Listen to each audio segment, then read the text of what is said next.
একই গ্রামে পরপর ঝুলন্ত দেহ উদ্ধার। 1 মাস আগে এক রত্তি শিশুকে রেখে গলায় ফাঁস দিয়ে আত্মহত্যা গৃহবধূর। এবার একই কায়দায় মৃত্যু হলো প্রতিবেশী 10 বছরের এক নাবালিকার। এমন ঘটনায় শোকের ছায়া নেমে এসেছে খারিজা বেরুবাড়ি 2 নং গ্রাম পঞ্চায়েতের অধীন মালকানি বড়দিঘি গ্রামে। নাবালিকার রহস্যজনক মৃত্যুর নেপথ্যে কি কারণ তা নিয়ে ধোঁয়াশা তৈরি হয়েছে, যদিও পরিবার এই বিষয়ে কিছু বলতে পারছে না। তদন্তে নেমেছে পুলিশ। এদিকে পরপর এমন ঘটনায় সহজ সরল গ্রামবাসীদের মধ্যে অজানা আতঙ্ক গ্রাস করেছে। এরপর কার পরিবারে এমন মর্মান্তিক পরিণতি নেমে আসবে তা নিয়ে জোর চর্চা শুরু হয়েছে।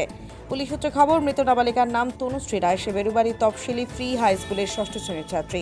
পরিবার সূত্রে খবর, বুধবার সন্ধ্যার দিকে তনুশ্রী বই পড়ার জন্য ঘরে ঢুকে। নাবালিকার মা বিউটি রায়ের দাবি, মেয়ে ঘরে ঢোকার একটু পর ঘরে ঢুকে দেখি ভেতর থেকে দরজা লাগানো ছিল। ভেতর থেকে ছটফট করার শব্দ শুনতে পাওয়া যাচ্ছিল, আর তা শুনে চিৎকার শুরু করি।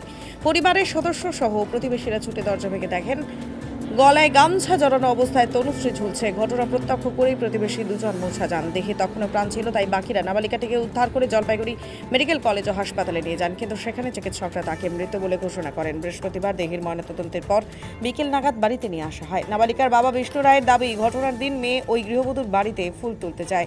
সেখানে কিছু সময় খেলাধুলো করে, তারপরেই এমন ঘটনা। শিশু মনে তারই প্রভাব পড়েছে নাকি বুঝতে পারছি না। তারপরে ওর পিছু তো মানে দিদি জামা কাপড় পরে আসে, বাড়িতে এসে তার ম্যাডামকে ফোন করছে, ম্যাডাম তো আসে নাই। তারপরে দিয়ে খেলাধুলা করছে কইরে, তারপরে ওর মা বই পড়তে বলছে, তো ঘরে গেছে। ঘরে গিয়ে তারপরে আবার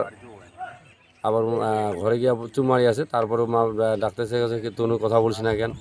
তারপরে আবার বাইরে আসে, ওর কাকুর বাড়িতে সবাই খেলছে। ওর কাকা তো আমার যেটা তো কি ভাস্তির সাথে খেলে, তারপরে আবার আসে ঘরের মধ্যে বই পড়ছে। তারপরে আমার বউ তারপরে এখন বাড়িতে এখন গরু নিয়ে গিয়ে এখন সন্ধ্যাবাতি দিবে। তার বাবা তো আমার ওইখানে দাঁড়িয়ে আছে। আমার ভাবতেছে আসে ঘরে, আমার বউ গিয়ে দেখে দরজা বন্ধ। তারপরে দরজা ঠেলে